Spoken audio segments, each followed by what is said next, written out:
సుదర్శనుడికి ఇచ్చిన మాట ప్రకారం రాకుమారులను మార్చే ప్రయత్నంలో విష్ణుశర్మ రాకుమారులకు పంచతంత్ర కథలు చెప్పడం ప్రారంభించాడు.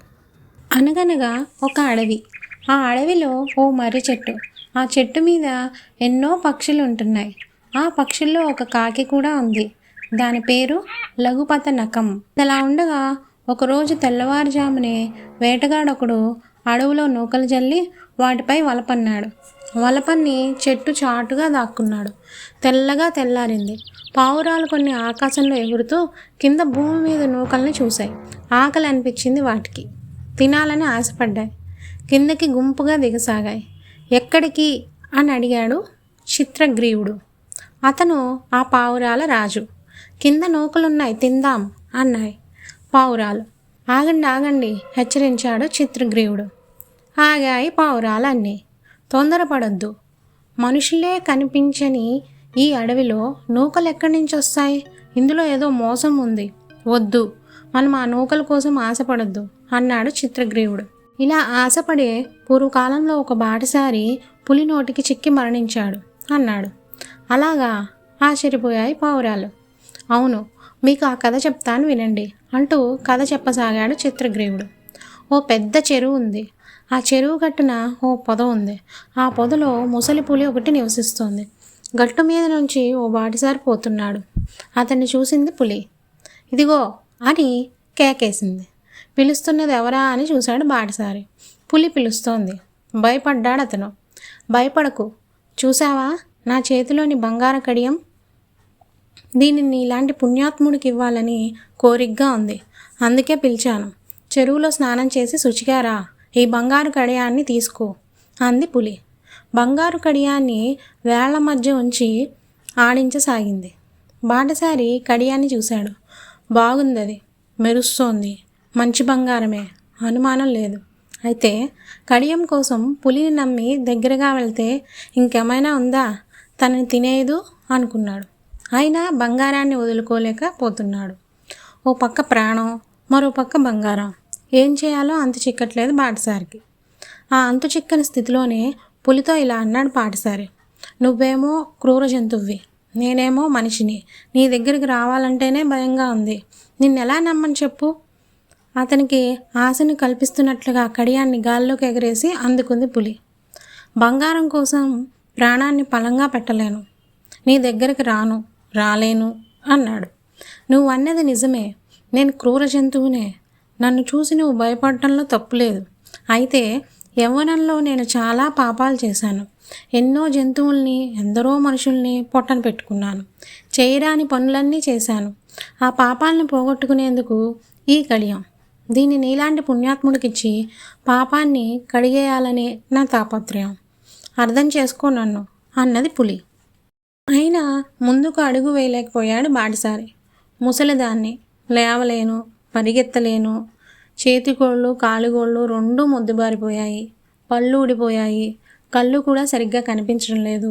మాంసం అన్న ముచ్చటే లేదు. మాంసం తినడాన్ని ఎప్పుడో మానుకున్నాను. పండ్లు కాయలు తిని బతుకుతున్నాను. నా అవతారం చూసావు కదా, నమ్మకం కలగడం లేదా? నా గురించి లేనిపోని ఆలోచించి భయపడకు. రా, ముందు ఆ చెరువులో స్నానం చేయి అన్నది పులి. దాని మాటలు నమ్మాడు బాటసారి. పులి మాటలు నమ్మాడనడం కన్నా బంగారం మీద ఆశ ఎక్కువైందని చెప్పవచ్చు. బంగారం కడియం కళ్ళ ముందు కదలాడుతోంది. స్నానం చేసేందుకు చెరువులోకి దిగాడు. బురద బురదగా ఉంది లోపల. కాలు పెడితే జారిపోతున్నాడు. అయినా తెగించాడు. అంతే, బురదలో దిగబడిపోయాడు. కాలు తీద్దామంటే రావట్లేదు. భయపడ్డాడు. రక్షించండి బాబో, రక్షించండి కేకలేశాడు. అరవకు, నేనున్నానుగా, నేను నిన్ను రక్షిస్తాను అంది పులి. చేతిలోని కడియాన్ని జాగ్రత్తగా తీసి అడుగులో అడుగు వేసుకుంటూ మెల్లగా వచ్చి చిక్కిన బాటసారి మీద ఒక్కసారిగా దూకింది. అతన్ని చంపి కండలు గుండెలు తిని కడుపు నింపుకుంది. కథని ముగించాడు చిత్రగ్రీవుడు. అందుకే దురాశ పనికిరాదంటారు.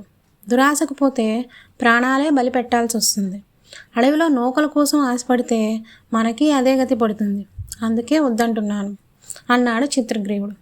ఇలాంటి కథలు చాలా విన్నాం అందో ముసలి పావురం. నీకన్నీ అనుమానాలే. నీ అనుమానాలతో ఆకలి తీరదు. ఎదురుగా ఉన్న ఆహారాన్ని కాదనుకుని ఏవేవో ప్రమాదాలు ఊహించుకోవడం అవివేకం. తిరిగి తిరిగి అలసిపోయాం. నూకలు దొరికాయా? లేదు. తీరా దొరికితే వద్దనుకోవడం నా వల్ల కాదు. నేను కిందకి దిగుతున్నాను. నాతో పాటు దిగేవాళ్ళు దిగండి, లేదంటే మీ ఇష్టం. కిందకి దిగేసింది ముసలి పావురం. ఆకలితో ఉన్నాయేమో మిగిలిన పావురాలు కూడా దిగండి దిగండి అంటూ ఒకదానికొకటి చెప్పుకొని కిందకి దిగాయి. తప్పనిసరిగా చిత్తగ్రీవుడు కూడా దిగాల్సి వచ్చింది. అన్నీ వలలో చిక్కుకున్నాయి. అయ్యయ్యో, వలలో ఇరుక్కున్నాం అన్నాయి పావురాలు. ముసలి పావురాన్ని నీ వల్లే ఇదంతా అంటూ దాని అనరాని మాటలన్నాయి. తిట్టి పోసాయి. చిత్రగ్రీవుడు చెబుతూనే ఉన్నాడు, పట్టించుకోలేదు. అనుభవించాల్సిందే అన్నాయి. కన్నీళ్లు పెట్టుకున్నాయి. బాధపడకండి, తప్పు మీది కాదు, అలాగే ఆ ముసలి పావురానిది కాదు. తప్పంతా ఆకలిది. ఆకలిని తట్టుకోలేక దిగాం, వలలో చిక్కుకున్నాం. ఇప్పుడు ఏడ్చి ఏం లాభం? ఆలోచించాలి. బాగా ఆలోచించి ఇక్కడి నుంచి తప్పించుకునే ఉపాయాన్ని కనిపెట్టాలి అన్నాడు చిత్రగ్రీవుడు. ఆలోచనలో పడ్డాడు.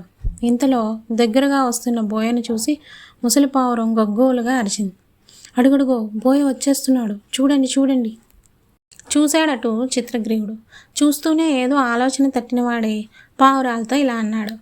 ఇప్పుడు ఈ క్షణం ఇక్కడి నుంచి మనందరం తప్పించుకోవాలంటే ఒకటే మార్గం ఉంది. అందరం ఒక్కసారిగా పైకి ఎగరాలి, వాళ్ళతో పాటు ఎగరాలి.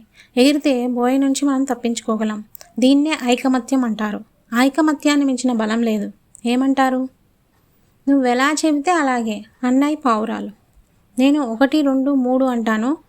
3 అనగానే అందరూ పైకి లేవాలి. లేస్తాం. అయితే సరే. 1, 2, 3 అంటూనే అందరితో పాటుగా పైకి లేచాడు చిత్రగ్రీవుడు. వాళ్ళతో పాటుగా పావురాలన్నీ పైకి లేచాయి. ఆకాశంలో ఎగరసాగాయి. పావురాలతో పాటుగా తన వల కూడా ఎగిరిపోవడాన్ని చూస్తూ బోయ ఆశ్చర్యపోయాడు. పావురాలు పోతే పోయాయి, తన వల దొరికితే చాలనుకున్నాడు. హుష్ హుష్, ఏయ్ ఏయ్ అంటూ కేకలేశాడు. పావురాలని చూస్తూ కింద పరుగు తీసి అలసిపోయాడే తప్ప అతనికి పావురాలు చిక్కలేదు. వల కూడా దక్కలేదు. దాంతో బోయ తల పట్టుకుని ఇంటి దారి పట్టాడు. Thank you for watching the video. ఈ వీడియో కనుక మీకు నచ్చినట్టయితే లైక్ చేయండి, ఫ్రెండ్స్కి ఫ్యామిలీ మెంబర్స్కి షేర్ చేయండి. మరిన్ని ఇలాంటి వీడియోస్ కోసం మా ఛానల్ని సబ్స్క్రైబ్ చేసుకోండి.